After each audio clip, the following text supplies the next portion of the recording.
This material has been reproduced and communicated to you by or on behalf of Deakin University in accordance with Section 113P of the Copyright Act 1968. The material in this communication may be subject to copyright under the Act. Any further reproduction or communication of this material by you may be the subject of copyright protection under the Act. Do not remove this notice.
Recording in progress.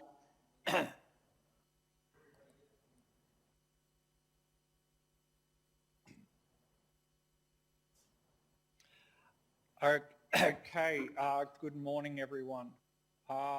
Students accessing remotely can, just a moment.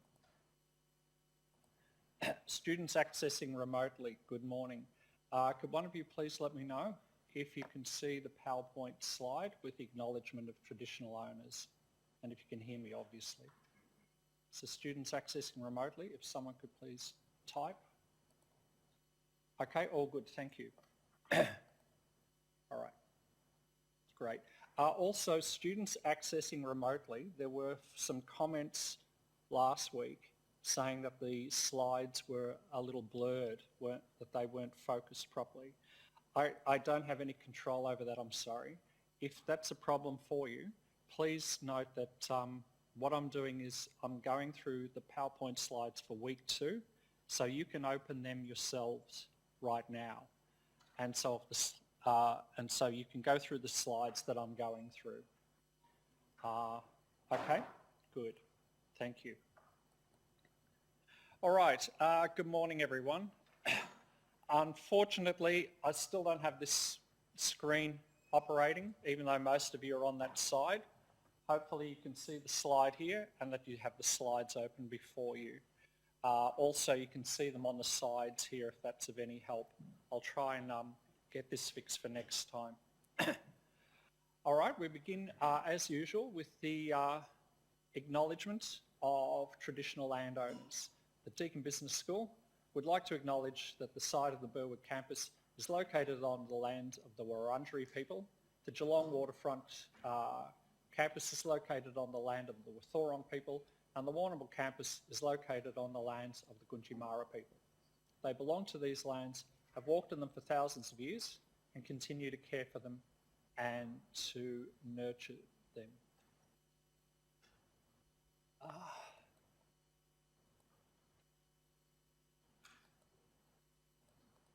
Just a moment.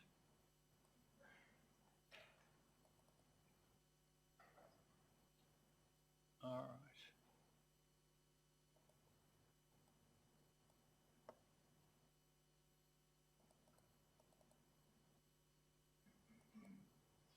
Okay, here we are, week 2. Once again, as per last week, I ask that you please stay focused for the next hour and 20 minutes. It goes quickly. So by that I mean please refrain from chatting with each other. Please refrain from distracting yourself and other students with what's happening on your mobile phone. Okay, you'll have your freedom back in an hour, well, an hour and 16 minutes now, it won't be long. You should have all seen that the details of the first assignment have been released. I'll go over that in a little more detail during the tutorial, the seminar, but you will notice that there are a few topics that are relevant to the assignment. One of them is topic 2, and that's what I'm going through today. So what I'm going through today is very important for you. It will assist you in the assignment. Okay, a little more about the assignment is that it is in 2 parts. The second part is your written submission. You see the questions already on Cloud Deacon.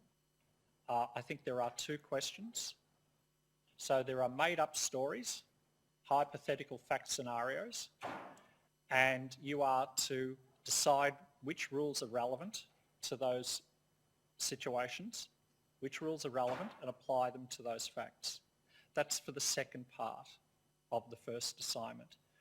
The first part of the first assignment consists of,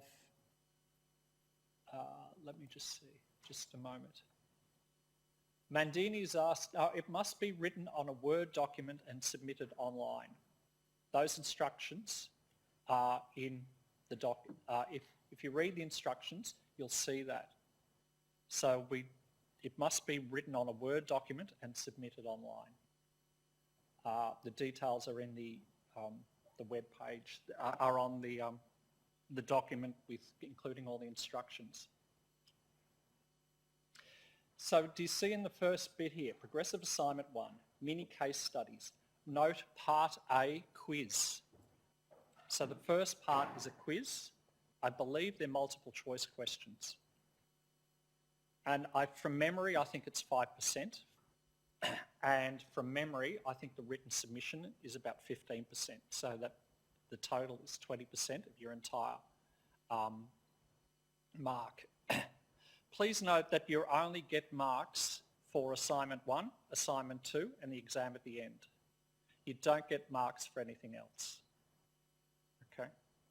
So other things that you do, your seminar, your homework, you don't have to submit a question. A student asked me last week, do we have to submit, the student said, Anthony, do we have to submit the seminar questions online? No, you do not.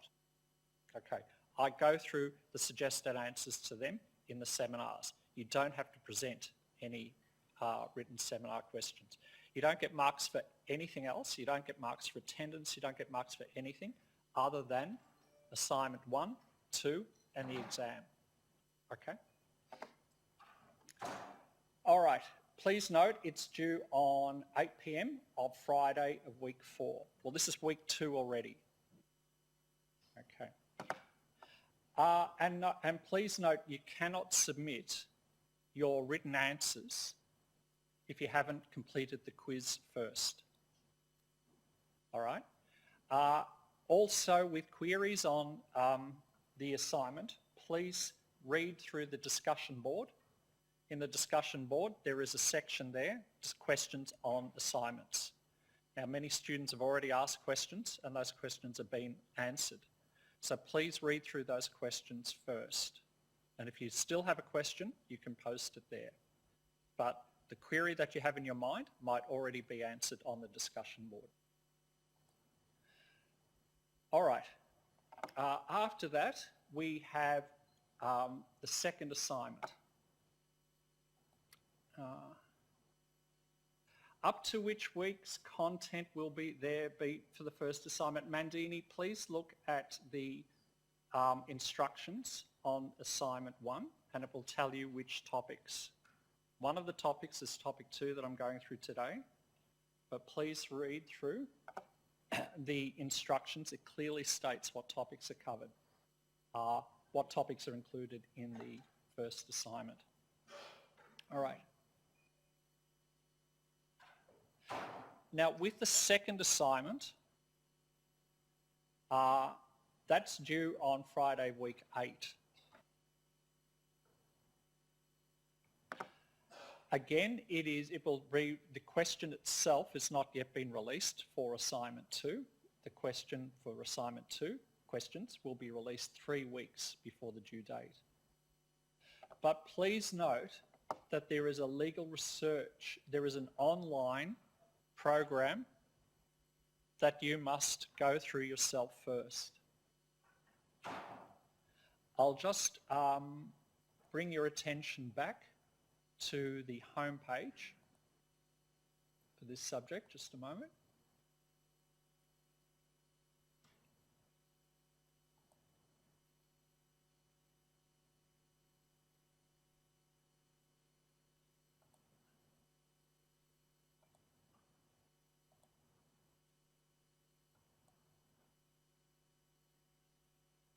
Okay, I'm back on the home page now. If you click on assignment 1, that information there, scroll down, there's information as to how to submit. Also here, it says that you can gain access to assignment 1 by using that prompt. So that hyperlink, I'll click on that. There is the document. So please download that. It gives you all of the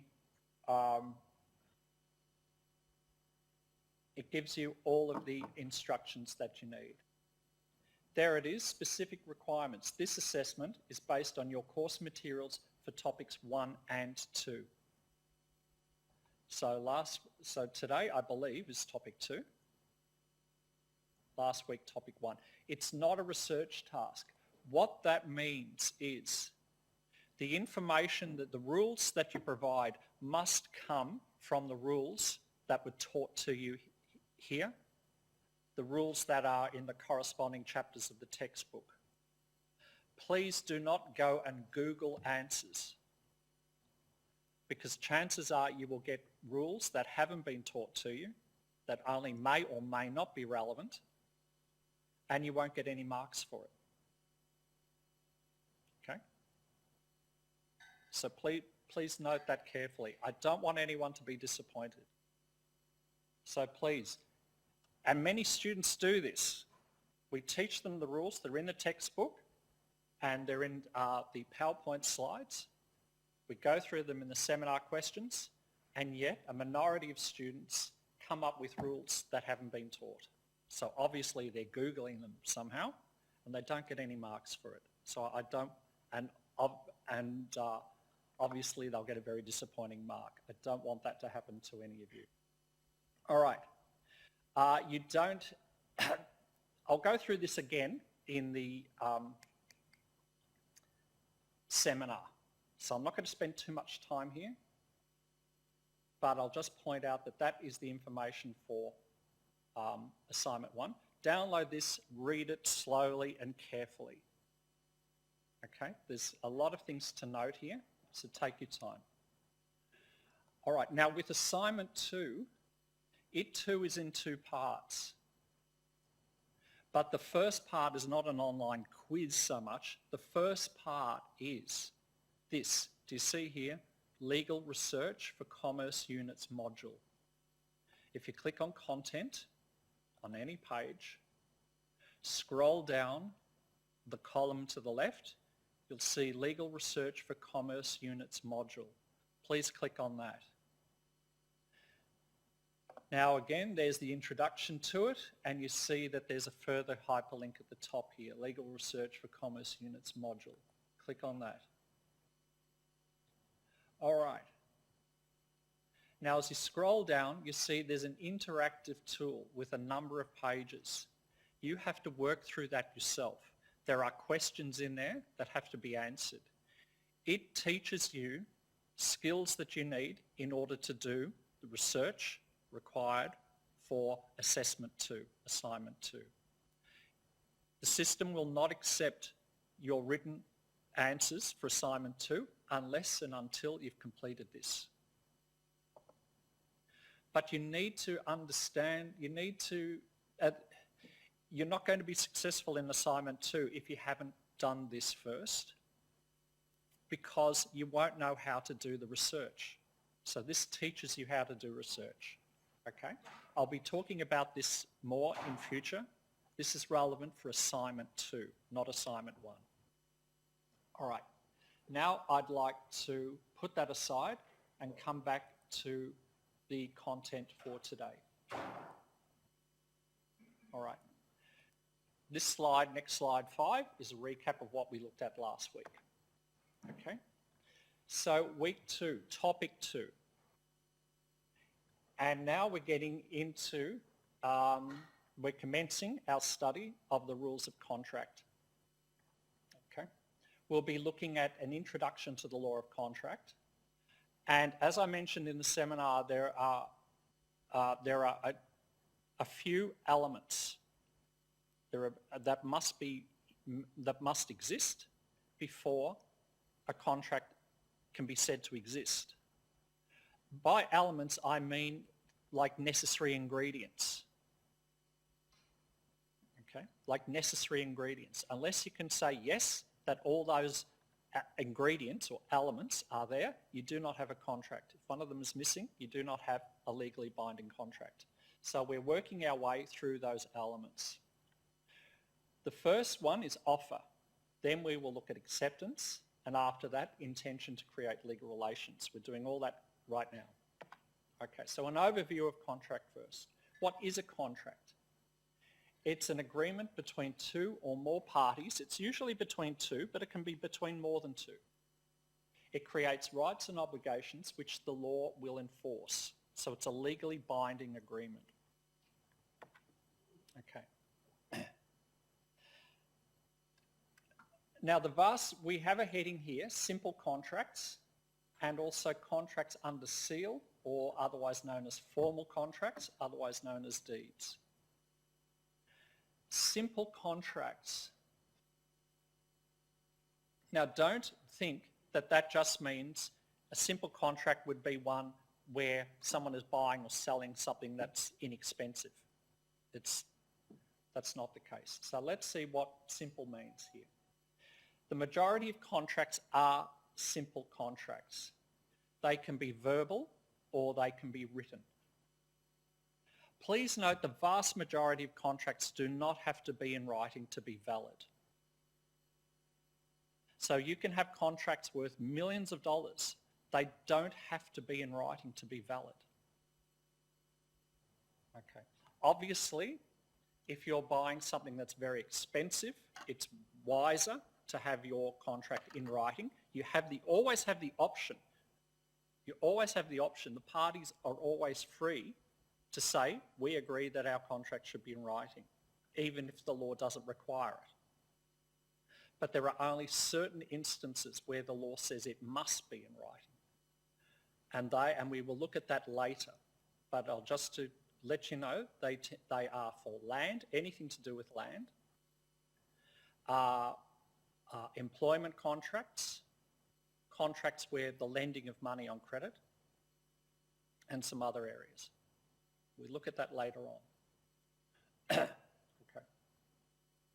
So contracts can be verbal or they can be written. They can be partly verbal and partly written. What does that mean? Well, you might have had an offer made in writing, and that offer may have then been accepted verbally, which means one element was, so that there you have the agreement was reached, but it wasn't entirely in writing, partly verbal. Implied or express. Okay. Express is when the parties openly say, I offer to do this for you if you do something in return, and the other party says, yes, I accept that. Whereas implied, the parties haven't actually said or they haven't spoken, they haven't written anything, but their conduct indicates that there has been offer and acceptance. One example is a taxi situation. You put up your hand, a taxi pulls over and you say, Melbourne Airport, please. And the taxi driver might not say a word. and just start driving off.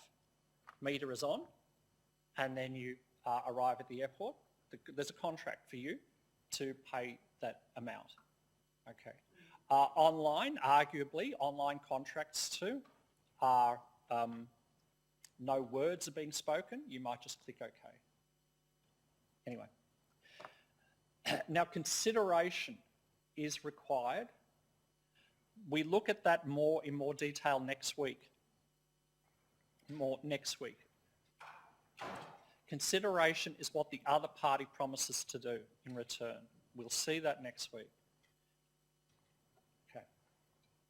Now, contracts under seal, which are also known as formal contracts, which are also known as deeds, are something that they exist, but you will probably never encounter them. They are in writing, but they are much more than just a document that has been written out and printed out and signed. You may have heard the phrase signed, sealed and delivered. Well, that terminology comes from deeds, also known as formal contracts, also known as documents under seal. Now, they are very ancient forms of contracts. They've been there for a long time, but they still exist now. But you would only really use them when you want to have a binding agreement when the other party is not going to do anything in return, meaning that there's no consideration. Now, under the normal laws of contract, the other party must do something in return, otherwise there is no contract. However, if your agreement is in a deed, also known as a formal contract, also known as a seal, it doesn't matter whether there's consideration or not, it is binding. But please note, for a contract to be a formal contract to be valid, it must be in writing and signed, but many more formalities are required. It must be witnessed. It must be sealed. It must be delivered. And if any of those processes are missing, it's not valid. We don't go any further into that. You don't have to know the elements of a valid formal contract or deed. You just have to know that they exist. And you just have to know that merely a written contract alone is not a formal contract. All right. Another element that we have, express and implied. I've gone through that. All right. Now, some different categories. Valid contracts, voidable, void, unenforceable.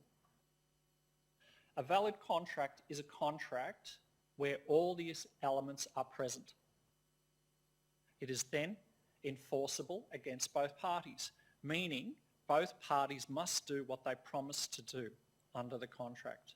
I promise to sell you this item if you, in return, pay me $10,000. Once the parties agree on that, I then have to hand over the goods. You then must pay the money. We both must do what we promised to do. If one doesn't do what they promised to do, the other can sue that party for breach of contract. All right, that's a valid contract. A voidable contract, we will get to that later on. But let's say that one party, let's say I said to you, you have $1 million home. Sell it to me for $1,000. And you think, no, of course not, I'm going to do that. And I say, well, sell me your home for $1,000, your $1 million property for $1,000. Otherwise, I will physically harm you and or your family and friends. And then you proceed and enter into that contract on the basis because I've threatened you. Now, in a few weeks, we will see that in that situation, the law would say that the consent was not genuine, that the other party, you, entered into it under duress. If the elements of duress are met, and in that instance they would be, then the contract would be voidable, which means the contract stays and can stay, but only at your option. If you want to continue with the contract, you're free to do so. But if you want to get out of the contract, not do what you promised to do, you may do it. You may walk away, not do what you promised to do, and I cannot sue you because the contract is voidable, where the innocent party has the right to have the contract declared void. A void contract is a contract that was never valid, even if both parties wish to continue with it. For example, a contract that requires the committing of a criminal offence. I promise to pay you $1 million if you go and kill someone or harm someone.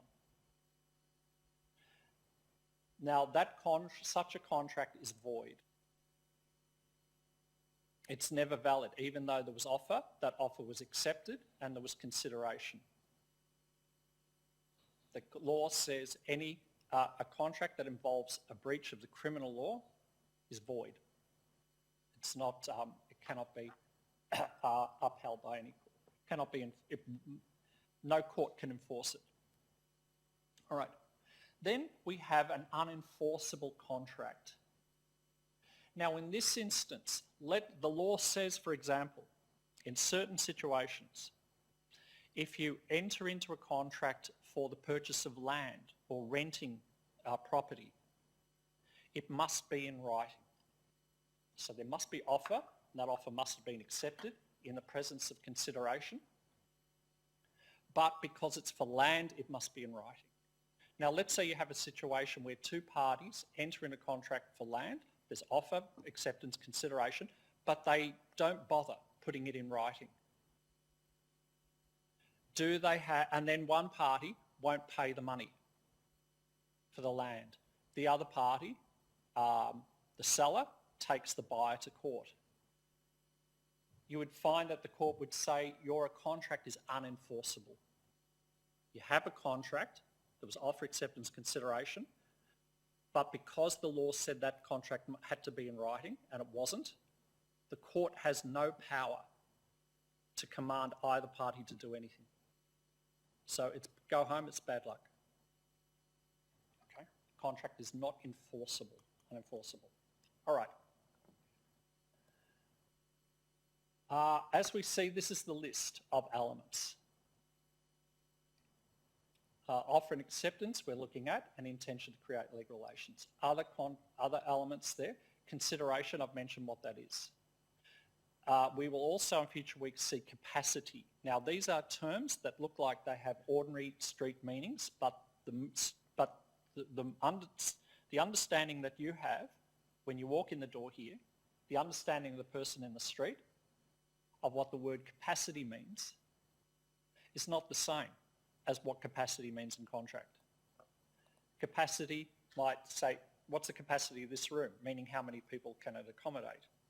Capacity in contract law means the mental capacity of the party to the contract, their mental capacity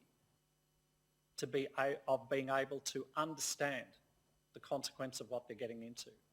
It's relevant where one of the parties is a minor under the age of 18. All right. Real and genuine consent. Duress, we look at, is one of the headings that comes under that.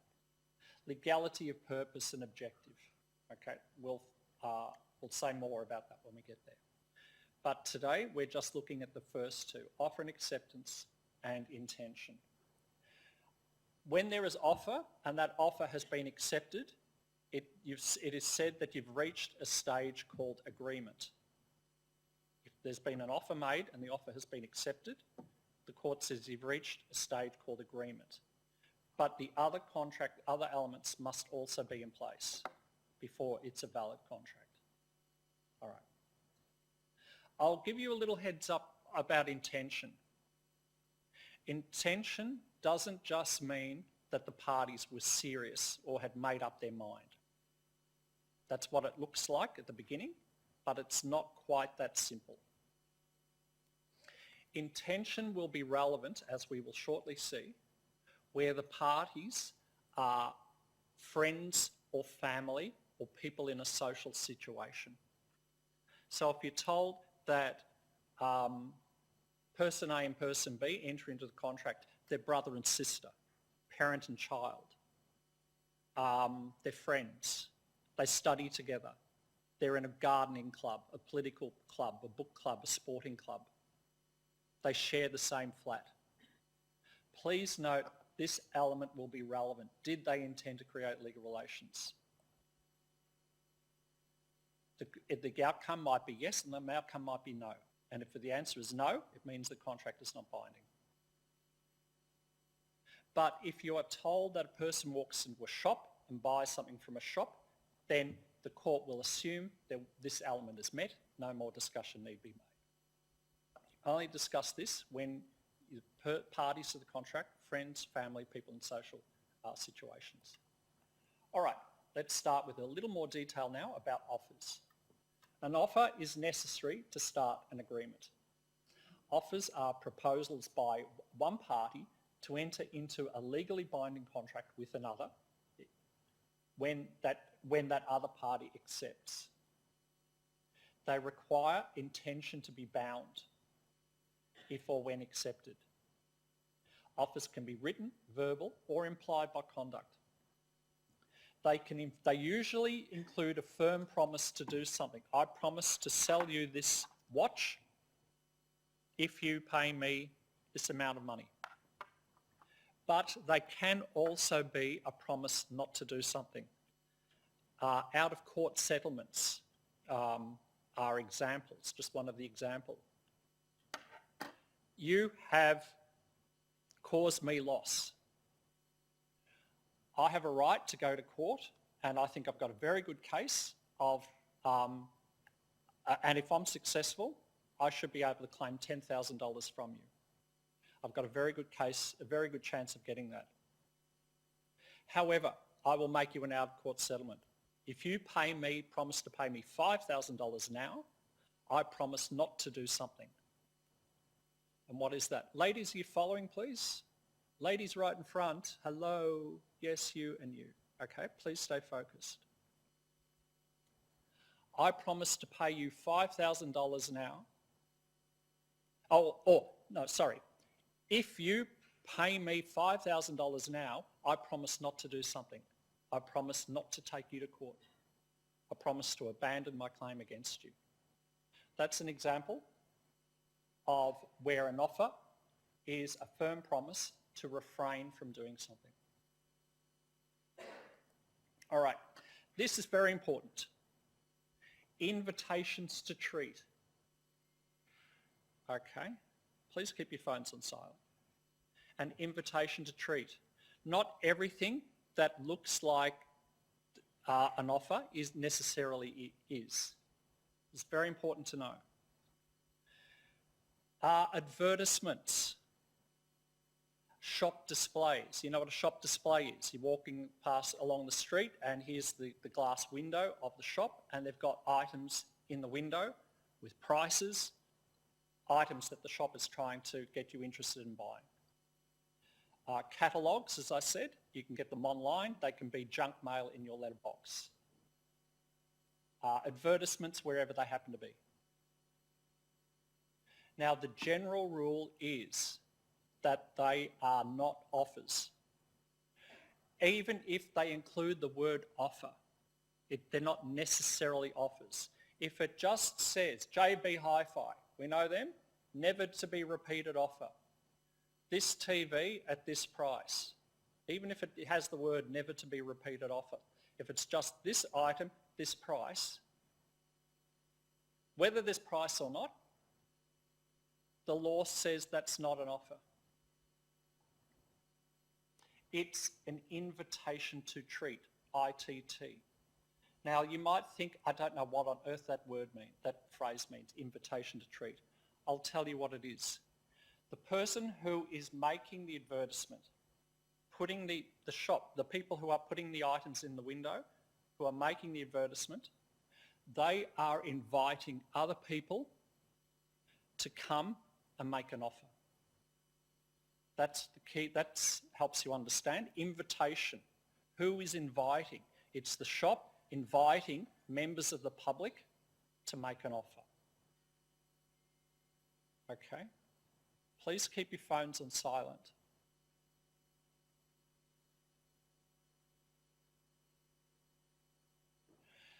I'll tell you briefly, quickly, simply now. When you go into a shop and buy something, when was there an offer? When was it accepted? Let me tell you. This is what the law says the sequence is. You walk into a shop like 7-Eleven or a supermarket or anywhere, you see items on shelves, prices, there's advertisements. The items on the shelf too, not just advertisements, catalogues and so on. Equally, when you're in the shop and you see the items on the shelves with the price, the shop is making an invitation to treat. Now, if and when you and let's say you decide to buy something. Let's say this is what you're deciding. I've got my mobile phone in my hand.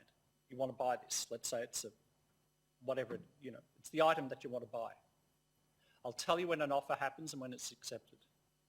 When you go to the cashier with the item that you want, either it's in your cart when you're buying online, or it's in your hand or your basket at the supermarket, and you put forward your method of payment. For example, tapping with your card or putting forward cash. The law says that is when you are making an offer. Now, when the shop accepts the money, that is when your offer is accepted. Okay, so please have that clear in your mind. All right. Now, that was determined by Pharmaceutical Society of Great Britain and Boots Cash Chemists. So if you wanted to say that items on shop displays or advertisements are invitations to treat and not offers, you quote one of those cases, one or more of those cases in your rules section. That gets you the higher mark. That's your case authority. I just told you when an offer that items are shop windows are not invitations to treat. Who says? What's the law that says that? Any of those cases. Okay? Auction sales, when you invite people to come along and make an offer, that also is an invitation to treat. An easy example of knowing an invitation to treat is, imagine if you're in a market, like Victoria Market, and there's a person behind a counter, and let's say they have a lot of cheese, and they're saying, hello ladies and gentlemen, best cheese of the market today, great prices, best cheese, only $2 for this. The law is saying that person is making an invitation to treat. They are inviting members of the public to come and make an offer. And the member of the public makes that offer when they say, I'll have that, here's my money. That offer is accepted when the seller takes the money. All right. Now that is the general rule. You're about to see, this is the first of many times that I will be telling you that this is the general rule and there can be exceptions. Law follows this pattern. Time and again, I will be telling you this is the general rule, but this is the exception. And that's what's happening now.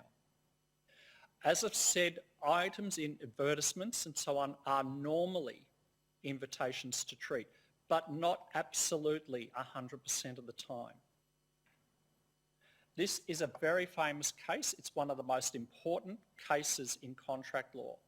So please read this case carefully. It's highly relevant. Carlyle and Carbolic Smoke Ball Company. Now this happened in about the late 1880s in England. There was a time of a lot of sickness, similar to COVID, maybe not as bad, people getting sick, and a company advertised its product.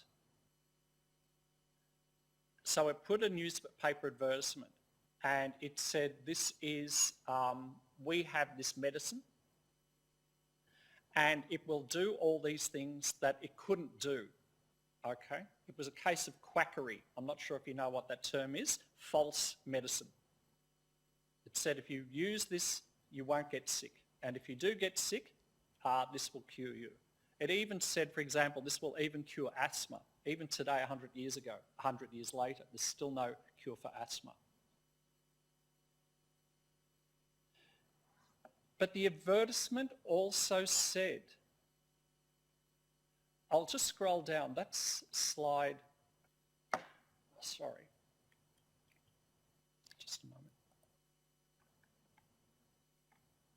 Okay, we're on slide 14, but if you come down to slide 19, you'll see a image there of the original advertisement on slide 19.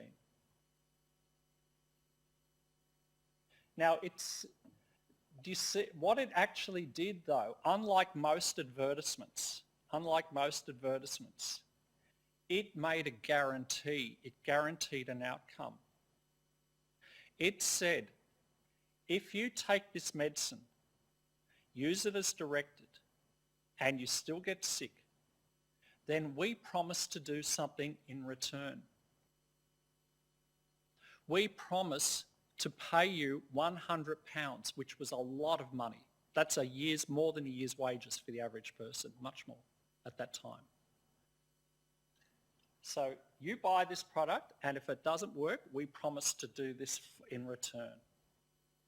And you see underneath, they said to show how serious we are in this matter, we have deposited £1,000, which was which was like 10 years' wages, into a bank, and we can draw from that money to compensate you if you get sick. Now, what happened was there was a lady, Mrs. Carlill. She bought the product, used it as directed, but she still got sick. So she contacted them and said, I want the reward. And the Carbolic Smoke Ball Company refused to pay her any reward. It went to court. Now, she claimed that there was a contract in place wherein if she did what the advertisement said to do and still got sick, that they would pay the money. The company denied that and said, do you know what they said? Well, just think for a moment. What do you think they would have said?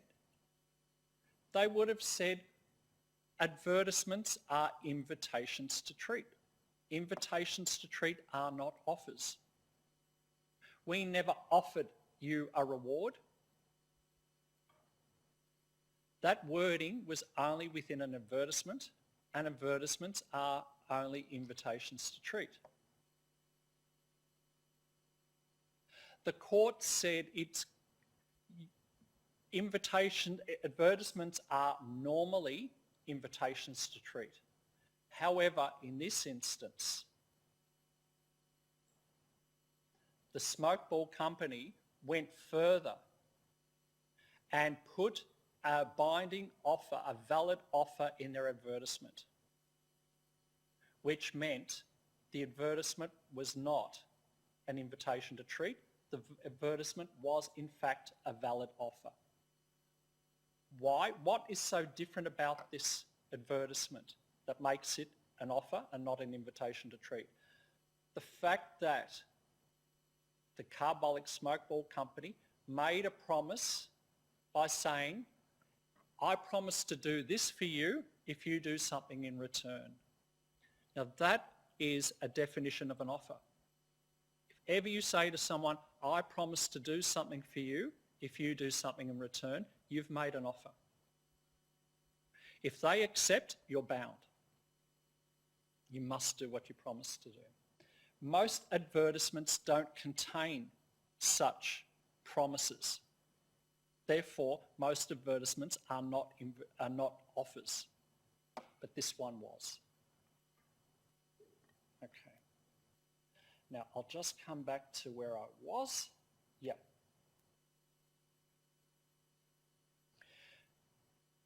All right. Now, they tried to claim, now this is introducing something else here, mere puff. This is important to know as well. If you see these words P-U-F-F, puff, puffery, mere puff, sales puff, but it can be a combination of words, but as long as it has the P-U-F-F here, that means, that has the meaning that I'm about to tell you. If the court considers the wording to be a mere puff, it has no contractual significance whatever. Whether it's in an offer, whether it's in an invitation to treat, it's something that is meaningless. I'll give you an example. Exaggerated sales talk that is not meant to be taken seriously by any reasonable person. For example, you buy this drink and you will feel like you will grow wings and be able to fly. Now, many of you have heard there's an urban rumour going around with that. I think that's called, I forget what the drink is called. Some of you probably know. Red Bull, thank you. Red Bull, I believe, most recently, had said Red Bull gives you wings. Now, that's an example of a sales puff, meaning no reasonable person would be expected to believe that a drink could cause a person to grow wings, let alone be able to fly with wings. Now, many people say, oh, but I heard that that was challenged and that Red Bull lost. Well, it's an urban myth. What actually happened there was, with Red Bull also made other claims by saying that their energy level or something like that, the effect of their drink, the energy, the physical response you would get would be exceptional. Now, someone challenged Red Bull on that. There was never any claim, there was never any challenge on the basis of growing wings. No one has ever gone to court saying that I drank Red Bull and I didn't grow wings and I want compensation. That's never happened. What did happen was that someone said to Red Bull, you claim that the effect of your drink is exceptional. The basis of the challenge there was that the response that people get from drinking Red Bull comes from caffeine. And that the caffeine in Red Bull, the people who were challenging the claim, was no different than from several cups of coffee. And they said that's not exceptional. Now, the matter was scheduled to go to court, but Red Bull settled with the people who made that challenge, meaning it didn't go to court. They just came to an agreement where Red Bull would have said, we offer you this money if you abandon this claim against us. They did. It never went to court.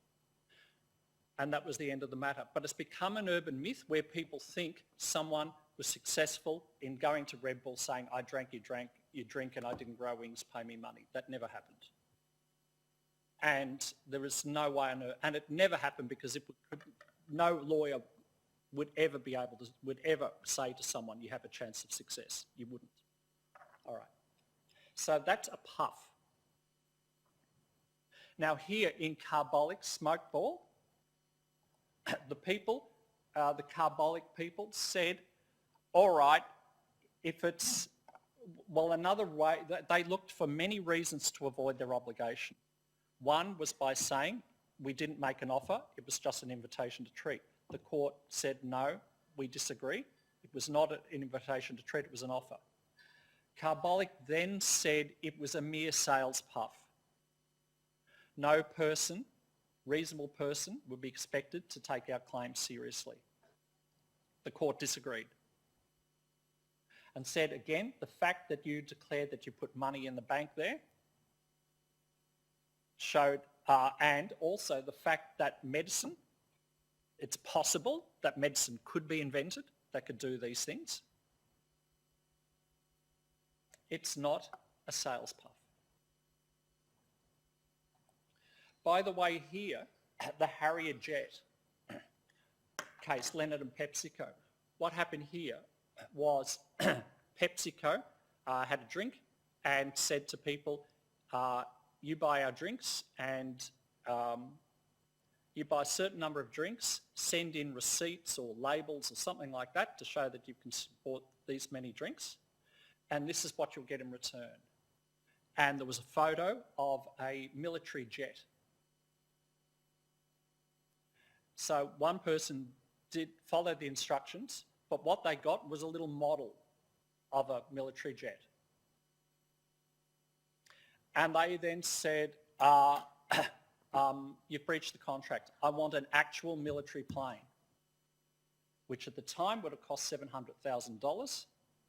It can't be delivered to someone's house. No one can store something like that. It went to court and the people, PepsiCo, said it was just a mere sales puff. No reasonable person would expect that in exchange for these labels, you'll get an actual military jet worth nearly $1 million that could only be stored in certain airports. And the court agreed with them. So that was an example of a sales puff. All right? But with Carbolic, the court said, no, your claim is not extravagant sales talk, not to be taken, definitely. All right. Another rule here is that about offers. Offers must be communicated to the offeree. Now, please note this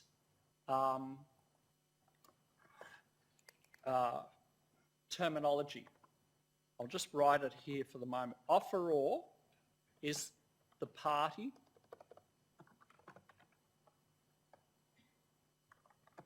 who makes an offer.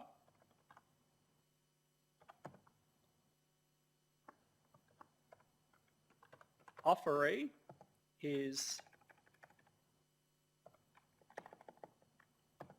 the party to whom an offer is made. Okay? I offer to do this for you. I offer to paint your house if you pay me $10,000. I'm an offeror, you're the offeree. You make me an offer, you're an offeror, I'm an offeree. All right. Now the rule here is that an offeree, an offer must be communicated to the offeree.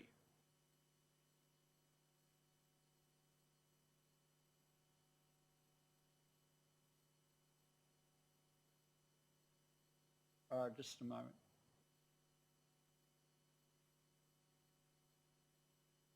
Okay. R and Clark. Now this is actually more relevant in reward situations. You're walking along, minding your own business, and you see some personal item on the footpath. And you think that might be lost property. You look at it and you see a sign saying, if found, please contact the owner on this number. And so you do that. Person says, oh yes, that's my property, that's great, I live over the road. And you say, yep, I'm just there, here it is, I'll come and give it to you. And you give it to the person, the true owner, and they say, oh, thank you so much, that's great. And you think, oh, well, that worked out well, and you're walking home. On your way home, you see a sign that promises a reward. It says, reward on offer. To anyone who finds this item, returns it to me, I promise to pay $5,000. You just returned it, but you didn't know but when you returned it, when you did the action, you didn't know that there was an offer of a reward at the time. Do you have a legal right now to get that offer, to get that reward? No, you don't. Because when you did the action, you did not know that there was an offer of reward in place. So that's another rule about offers. Okay, this is important coming up. Okay, this is important coming up. Offers may be revoked at any time before acceptance. So I offer to paint you your house this Saturday if you pay me $10,000. And you say, okay, I'll think about it. Now today is Tuesday. What day is it? Tuesday? Okay. We get to Friday and I haven't heard from you. I need to make money. I need to paint houses because I need the money. I still haven't heard from you. Well, I want to paint someone else's house. Now let's say I go and start painting someone else's house on Saturday, and then you say on Friday, I commit to doing that on Friday and say to someone else, I'll paint your house instead. Then you telephone me and say, all right, I've thought about that offer, go ahead. And you think, well, no, I can't do that now. I'm painting someone else's house. Well, you're in trouble. You made an offer, and if they accept, you're bound. If you've booked yourself in somewhere else, it's your bad luck. You're in breach of agreement. What you should have done is this: revoked your offer. Offers can be revoked. Once an offer is made, it can be revoked. That means when you contact, and it happens this way, you contact the person that you made the offer to, and you say, my offer is no longer valid. I'm revoking the offer. Once that happens, it can't be accepted anymore. But if the other party has accepted before you revoked, then it's too late. You must go ahead and do what you promised to do. So offers may be revoked, but only before they've been accepted. Now, it just looks like a few words here, but this needs explanation. Unless it is an option agreement. Let me explain to you what that is. An option agreement was established by this case, Goldsboro Mort.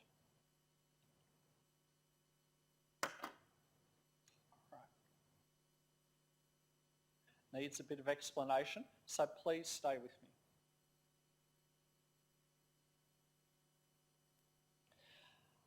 I offer to paint your house.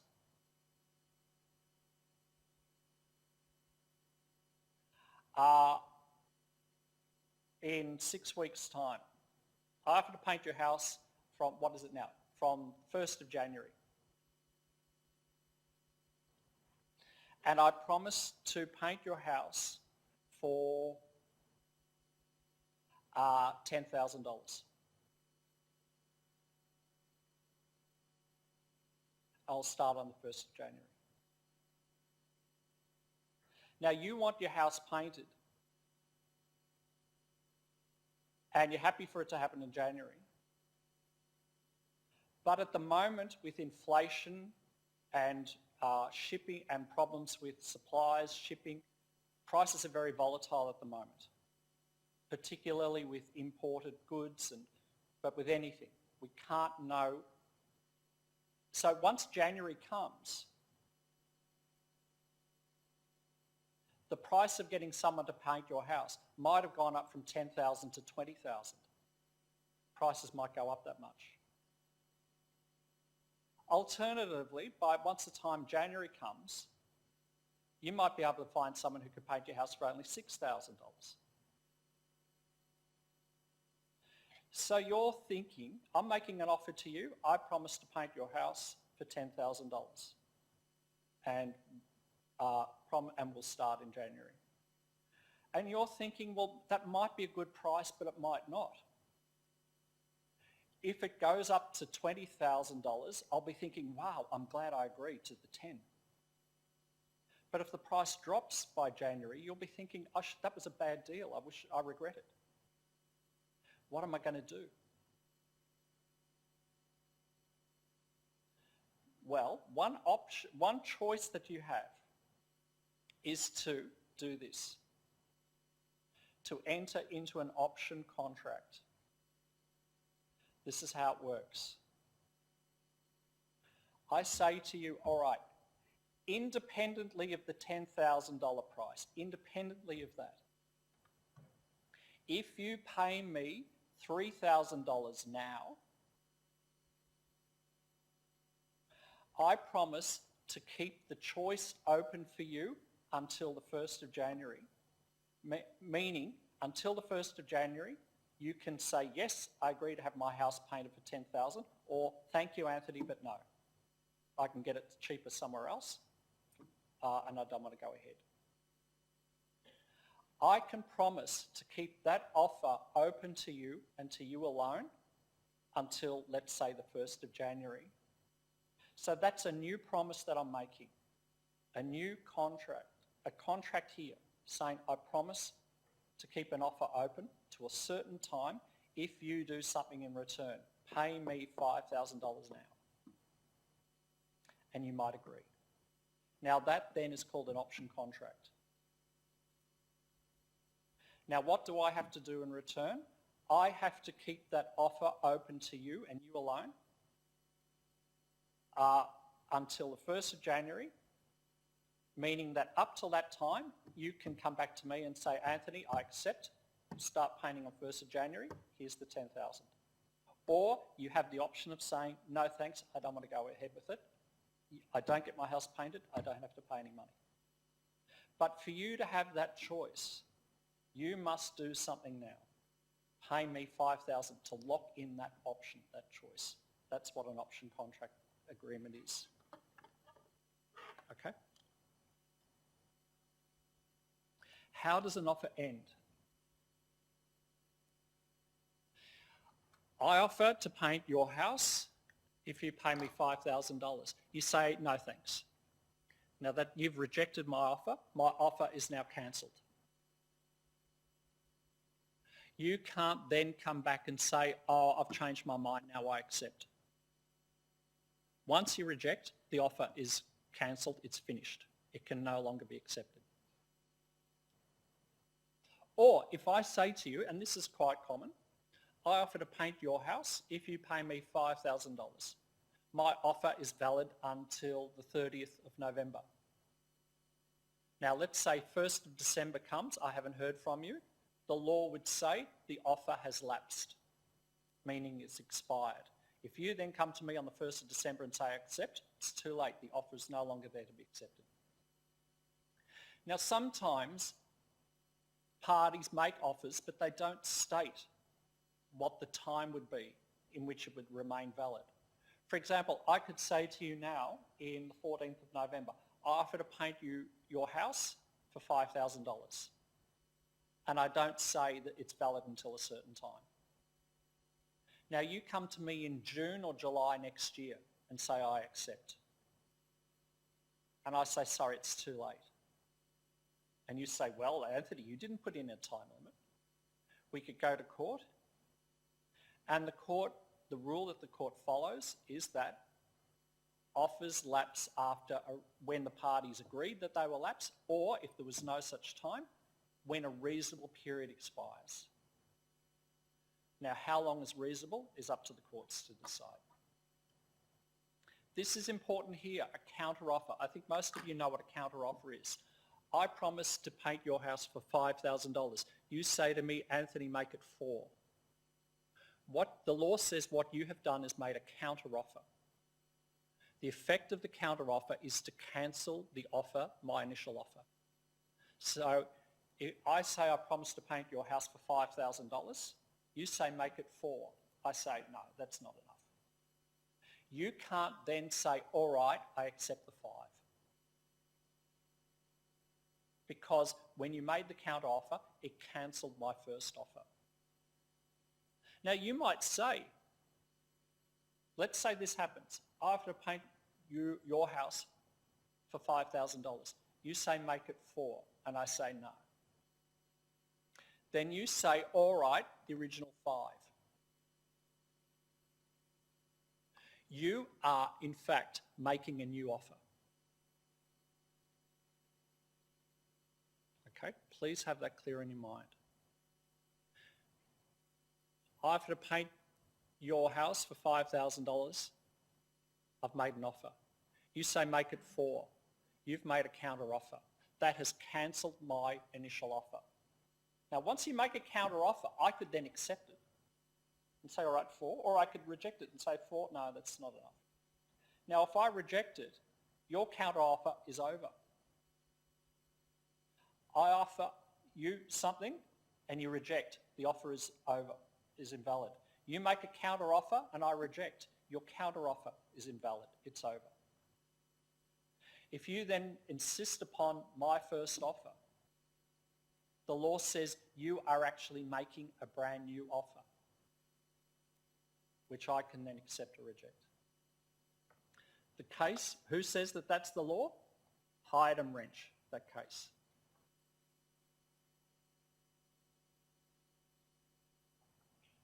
All right, continue on. Acceptance, that's offer. Now let's look at acceptance. Acceptance must be communicated to the offeror. So I offered to paint your house for $5,000. If you want to accept, you must communicate that to me.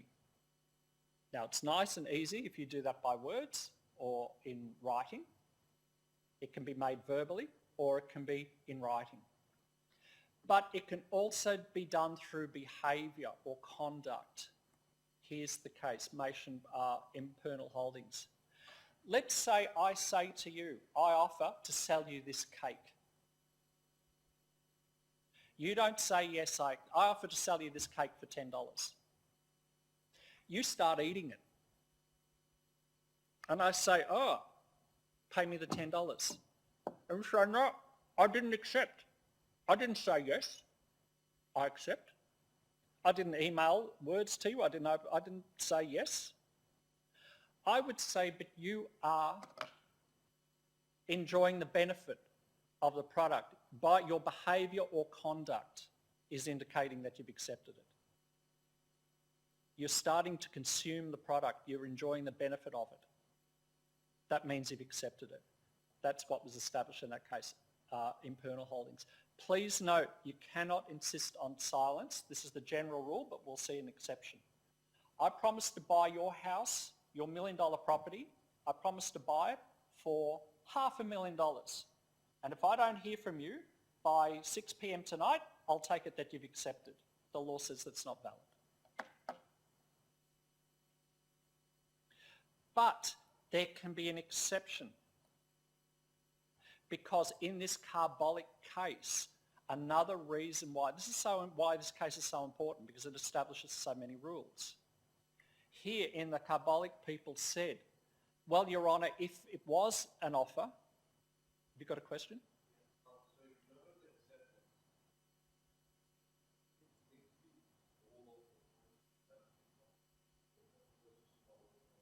I can't hear you, sorry.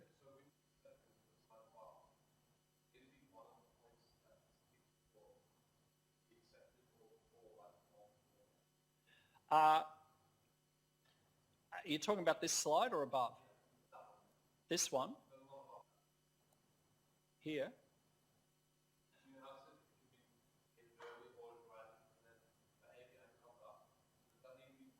No, or.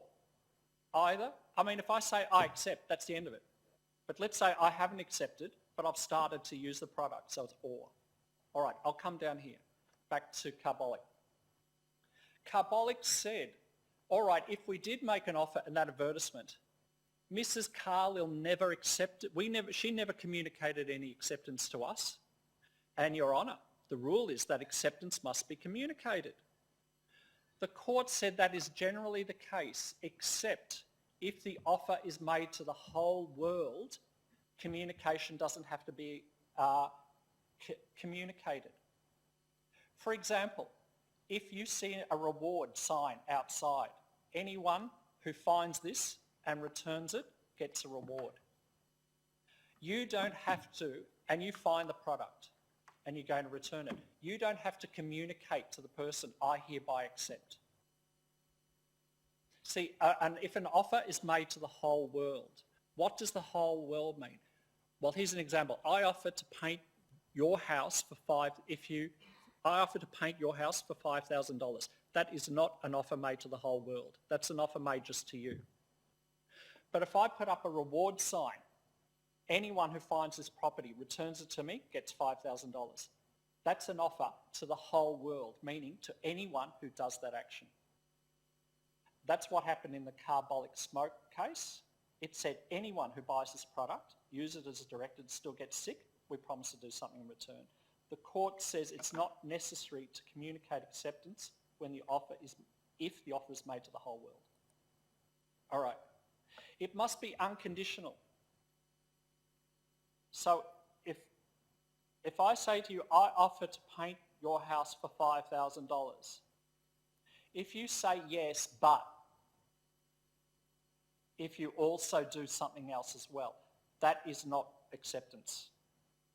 If you put a condition in your acceptance, it's not valid acceptance. You're actually making a counter-offer. All right. Again, acceptance must be in response to an offer. It's with reward situation again. You must have had the offer in mind when you're returning the lost property. It must be in the manner specified. So if the advertisement says, so if I say to you this, I offer to paint your house for $5,000. If you want to accept, please text me. And before 5 p.m. Please text me during business hours between 8:30 and 5 p.m. Text. You accept, but you send an email, which is not a text. Now the rule here is that that would not be valid because it's not in the manner specified. Unless you can prove to the court that the other party is no worse off as a result of being notified in a different manner. Now, I remember there was an exam question or something like this, or an assignment question, where someone said, I've offered to do this for you. If you want to accept, please email me. Don't text. And it said that the person who made the offer didn't want to be, or don't, I think it was like, if you want to accept, please do so, but only in business hours. Now, the person accepted, but it was outside business hours. And the facts also said the person who made the offer wanted to spend quiet, quality time with their family after hours. But the other party texted outside hours. Now, there, the answer was, it's not in the manner specified, and the party, and it does put the other party at a disadvantage, because it was interfering with their quality home time. All right. Of course, agency, we look at that later on. If you say you can appoint, we'll look at that later. I won't complicate that. You can just read through that yourself. I want to come to intention. Okay. Intention. If there's no intention, there's no contract. Intention is intention to be legally bound or intention to create legal relations. Please note that. It's intention to be legally bound. If you're buying in the marketplace from a shop, there's no question. The law says, of course, you intend to be legally bound. But this is relevant and it must be discussed if the parties to the contract are friends, family, or people in a social grouping. You're told that they study together. They might not be friends, but they study together. The law generally says that agreements amongst such people are not legally enforceable by the courts. Ladies, I hope you're following. Every time I look at you, you're smiling away and laughing at what you're looking at the screen. Okay? This is not entertainment. And you'll be surprised how relevant this is. I advise you to follow. You say to your housemate, you wash the dishes and in return, I'll clean the bathroom. Your housemate washes the dishes, you don't clean the bathroom. There was offer acceptance consideration. By the way, consideration does not have to be money.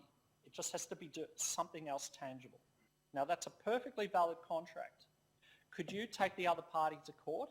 the court would say there was offer acceptance consideration, but there was no intention to create legal relations.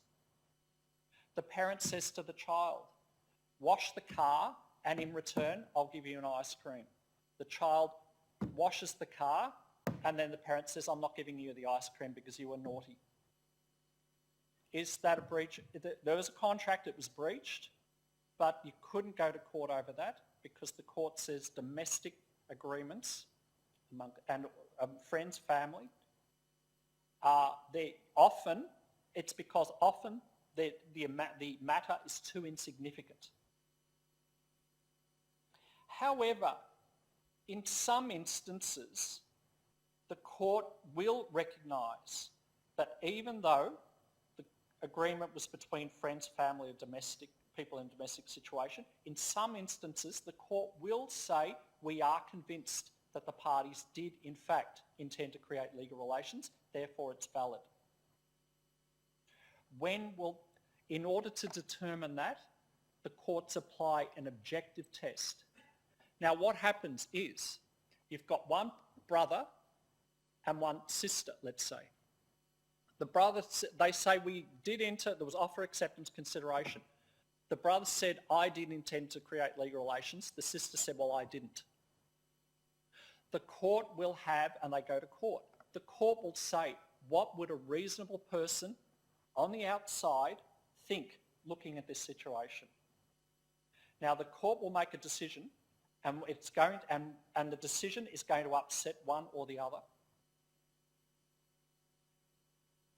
But the court makes up its own objective decision. How does it do that? So that's the general response. Would a reasonable person regard the agreement as being binding? So if there's a question, the two parties are saying, well, I did, and the other says I didn't. The court says, well, is it a social domestic agreement? Because, for example, Balfour and Balfour, see, the two parties are, it means, when you see these cases, for example, Todd and Nickel, that means Todd is taking Nickel to court. Here it was husband and wife, Balfour and Balfour. The husband said, I'll give you this money for dresses if you do this. And then he changed his mind. She attempted to sue. The court said, no, husband and wife, no agreement. However, here, importantly, Todd and Nickel, it wasn't simply I do the dishes and you do the bathroom. Here it was. You're a relative of mine. I live here and I'm feeling lonely. Move out of your home and come and live with me. And in return, I will let you live rent-free or I'll leave the house to you when I die. Now and the other person has to move house.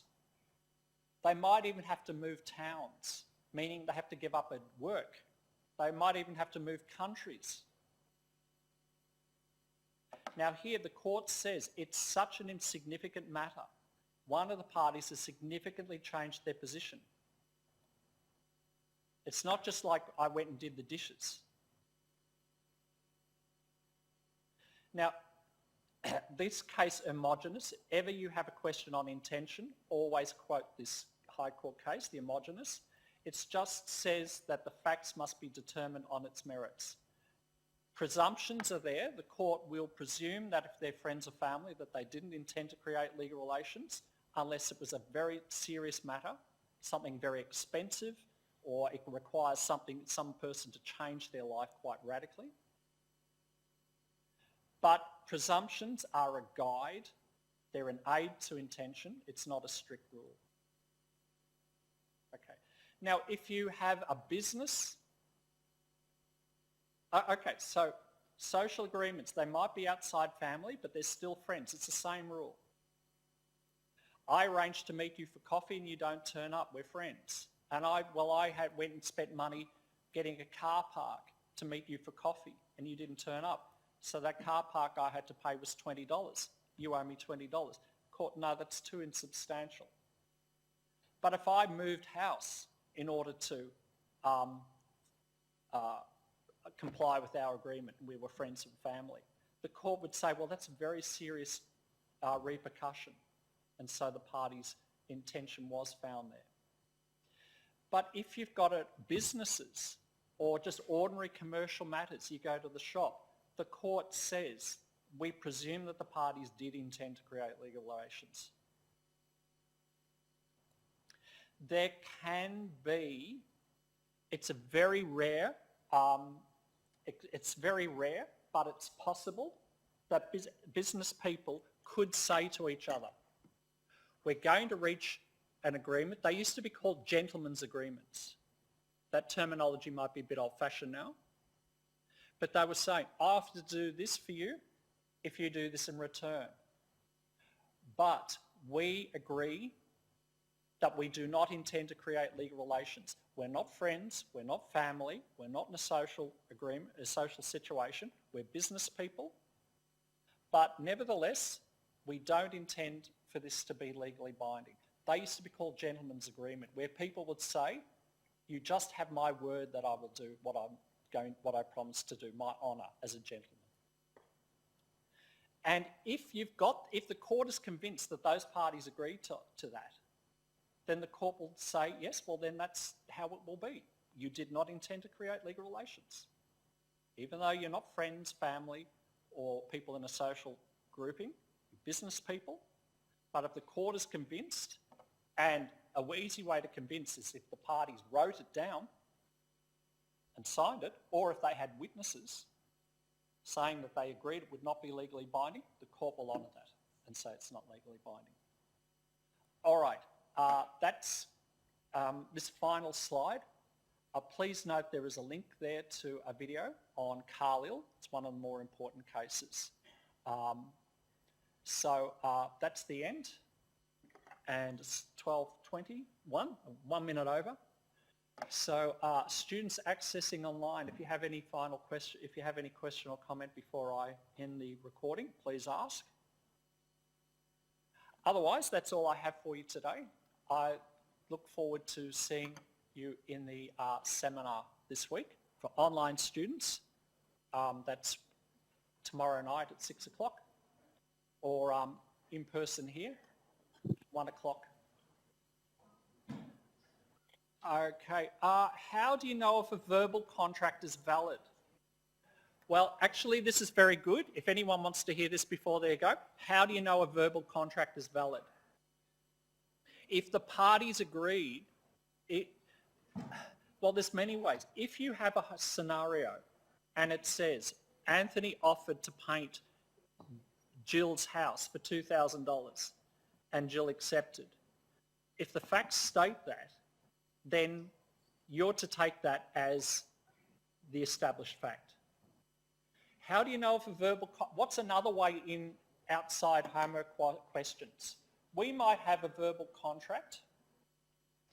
How can you establish that? Well, these days it's not that hard. I might have paid you money, and here's the money, and here's my bank record showing it. Witnesses, the fact that property has changed hands, there's many ways. But Tung Chi, if the facts tell you that there was a verbal contract or that offer acceptance and consideration was there, please take it that it was there. Is that okay?